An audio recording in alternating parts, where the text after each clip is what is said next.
Hello everyone, and welcome to Wino Wisdom, where the truth won't hurt for once. It might actually kill you. Just kidding. So today, let's start off by talking about Michelangelo's David, a stunning testament to the greatness of the human form, a glorification of a physical ideal that went on to inspire millions over centuries. One can't help but look at David and feel proud to be human. Recently, a sculptor by the name of Thomas J. Price decided to create his own line of sculptures inspired by Michelangelo, several of which have been enacted in different major cities around the world. How absolutely wonderful! I'm anxious to see how Mr. Price captured the physical excellence man is capable of, and the great sense of life his work might encompass and showcase to the public.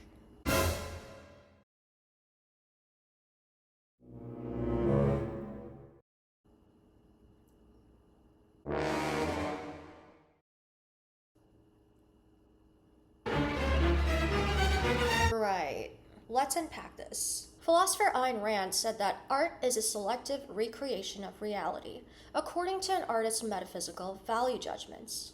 What she meant by this is that a work of art is a synthesis of what the artist perceives in the reality around them and the ideals that they value the most. This is not just limited to the physical, but also the philosophical and the psychological. For instance, David is a shining example of the aesthetic spirit of the Renaissance, where objective standards, a benevolent universe premise, and beauty were at the helm of all creation. Michelangelo, in his usual vein, afforded painstaking detail to every inch of marble he carved to create his riveting masterpiece. Additionally, the story of David and Goliath shows us how individual resilience can triumph against an oppressive tyrant.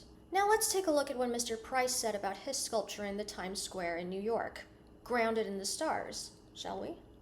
A fictionalized character, constructed from images, observations, and open calls, spanning between Los Angeles and London, the young woman depicted in Grounded in the Stars carries familiar qualities, from her stance and countenance to her everyday clothing. In her depiction, one recognizes a shared humanity, yet the contraposed pose of her body and the ease of her stance is a subtle nod to Michelangelo's David.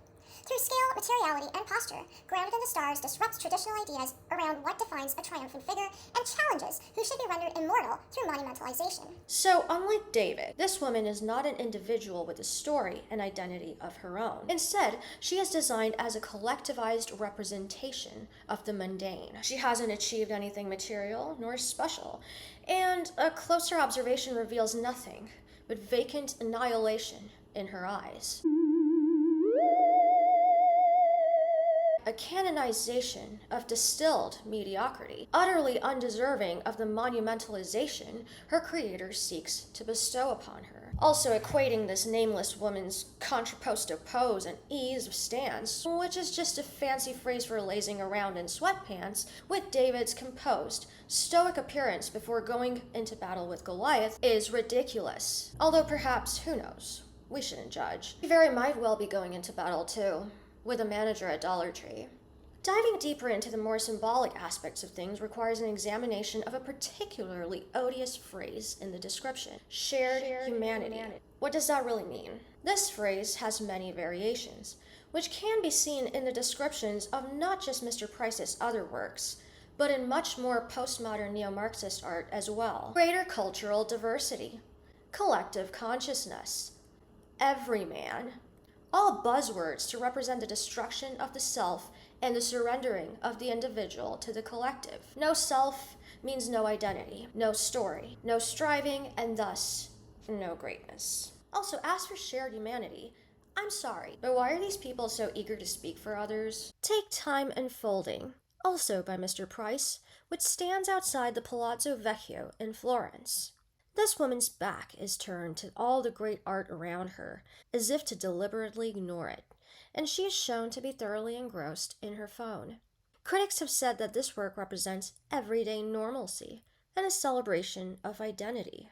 Whose normalcy? Whose identity? Certainly not mine. If I visited the Palazzo Vecchio in Florence and was surrounded by the hallowed, brilliant art that has valiantly stood the test of time. My identity, if you could call it that, and values will lead me to be as present as possible and look around me with reverent, curious enthusiasm. My form of normalcy in such a situation certainly would not entail scrolling TikTok and snubbing some of man's greatest artistic achievements in favor of brain rot. Jokes aside, you might be wondering, what does all this mean to you and me? David, grounded in the stars, time unfolding, they're just statues, right? Who cares? Well, technically, yes, but we should care because they're distinct representations of concretized ideals. The art that we surround ourselves with matters. If we surround ourselves with art that disempowers the individual, that glorifies the average and the lazy, it will stoke despair and